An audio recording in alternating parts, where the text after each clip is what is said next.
Alright, it's October 21st, Friday, and I'm making this video because I think I have a unique opportunity to show off um, my new Google Pixel XL 128 gigabytes versus the notorious Samsung Galaxy Note 7 that I am replacing with the Google Pixel. This is just a rundown of my usage and how I use my phones. It's also kind of a farewell to the Note series for me. I've been using the Note series for quite a while. Let me turn off the fan here. I've been using the Note series since I believe the Note 2. So that's Note 2, Note 3, which I really liked. Note 3 was kind of the start of feeling the phone actually being overspec'd, where the processor was actually faster than what I needed at the time, and then obviously by the year's end, or 1 or 2, I used the Note 3 for 1 year. By the year's end, obviously it was slowing down with all especially like Google Maps app taking up a lot more memory and becoming much more rich with features. It would drag the phone further down. And then I had the Note 4, which I really liked in the beginning, and then throughout the year, especially, let me see, the Note 4 I think went through 2 updates, but especially the Marshmallow update, the final update, really messed up the phone and really kind of dragged it down. Note 4 was great because that's where I started using the Gear VR, which I really liked, but the problem with the Gear VR was that it overheated the phone, and then it would just, the Note 4 would just stop working. So I had a lot of reservations built up about the Note series, but you know, the whole S Pen thing was a thing for me. I mean, I didn't probably like most people, I didn't use it. It wasn't indispensable for me. I used it as kind of a quick way to jot down notes. The issue I have with the Note series and how it handles notes is not so much the functionality. It's very functional. It's just that it goes into S Note, and S Note is kind of a dead end for things. It doesn't really interface with things like Dropbox or any of that, and it doesn't really. You can export one note at a time, I guess, but it didn't really mass export your notes to like a PDF or something, which is more universal, that can be read across all different devices. You know, my phone is like my life, so everything I do is on my phone, and I use it for the camera. I'm a working cinematographer, and I prefer using my phone for video and photos over lugging around a big DSLR. And thankfully, cell phone cameras have come a long way to where you don't necessarily need a fancy lens and camera with the large sensor to take decent photos. Of course, those are more photos for my personal use. I don't use those photos or video for professional use. So I'm gonna jump off on a lot of tangents here. This is just the reality of how I present things. So I was saying I was on the Note 4, and then I upgraded to the Note 7, skipping the Note 5. I skipped the Note 5 because of the loss of the replaceable battery and the loss of the expandable memory. They brought back the expandable memory on the Note 7, but obviously the battery is not replaceable, and obviously the battery has a tendency to explode or burn up. Which I never had a problem necessarily with my Note. This is actually my second Note. So back, I don't remember when, but back maybe a couple months ago, when the whole Note 7, I actually pre-ordered my Note, so I was one of the first people to actually receive my Note 7. So back when the battery situation became an issue, a few weeks into owning my first Note 7, I'm on the Verizon network, so I talked to Verizon, and Verizon was pretty gracious. They helped out a lot. I ended up turning in my original Note for a Galaxy S7 to hold me over until the newer Notes, I guess they call them the Note 7s, were available. And it turns out, actually, the day after I turned in my first Note, I looked up. They had this tool where you could look up your serial number of your phone and see if it was possibly a phone affected by the battery issue.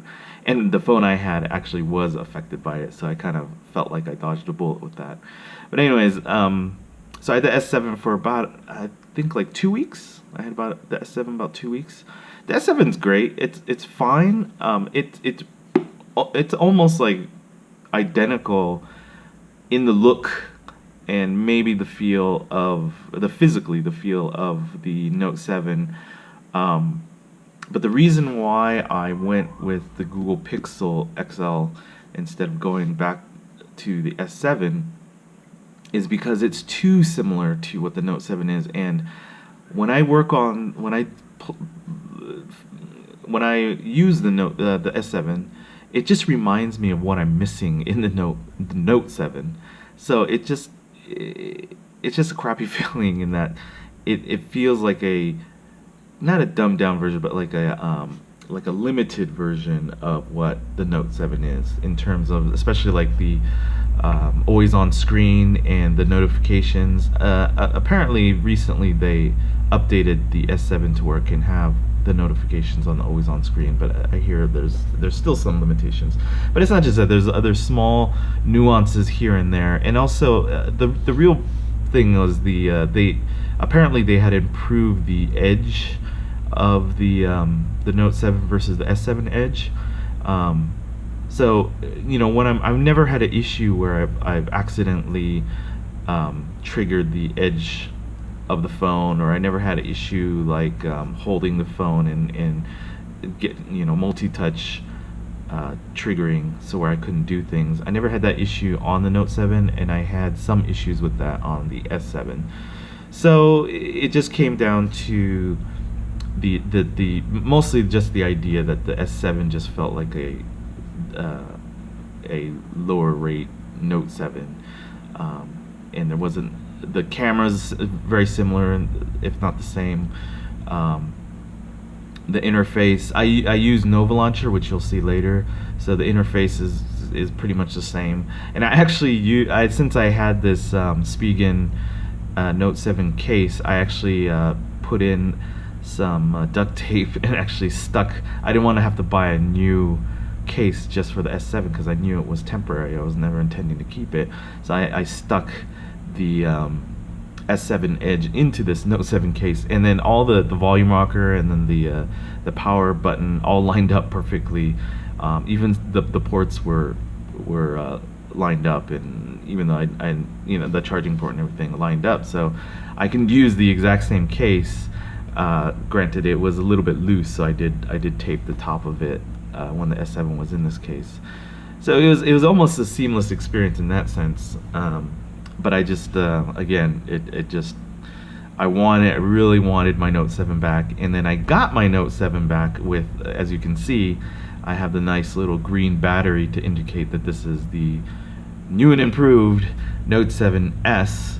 I don't know if the S is an official name, but that's what most people have been calling it.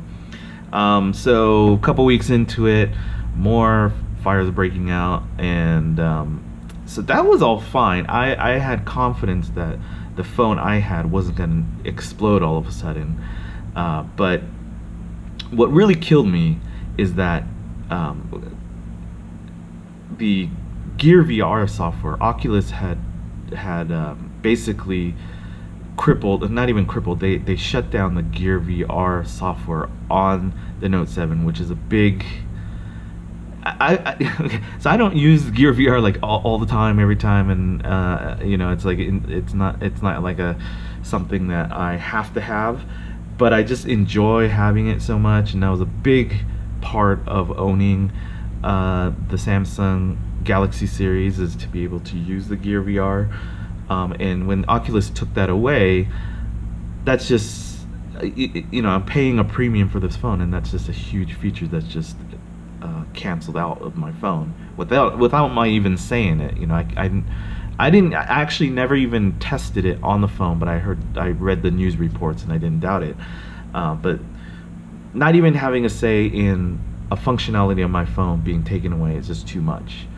And then the fact that finally the phone itself was canceled, like they stopped manufacturing it, which would most definitely mean that they would stop supporting it. And the fact that you know, riding on an airplane, I don't travel as much lately, but when I do travel, I do not like to be bothered with complications like not being able to take my phone on board and things like that. And I would never, like, if they said like you have to like throw this phone away or else you can't fly, I would never, like, that would just be an impossible decision for me to make, because again, my phone is like my life. It's my whole existence is based around my phone, which sounds kind of pathetic, but it's just the reality of it. So those three strikes, those main three strikes, Gear VR being taken away, being the kind of catalyst of all that, just kind of pushed me to call up Verizon and say, hey, you know, enough is enough. I need to switch out my phone. And so real quickly, not to make the beginning speech too long, but real quickly, the reason why I went with the Google Pixel XL, obviously they have the smaller one, but the XL, I'm into bigger screens. I've always been a phablet person. Way back when I was carrying around my Note 2 and people would just be like, whoa, what is that?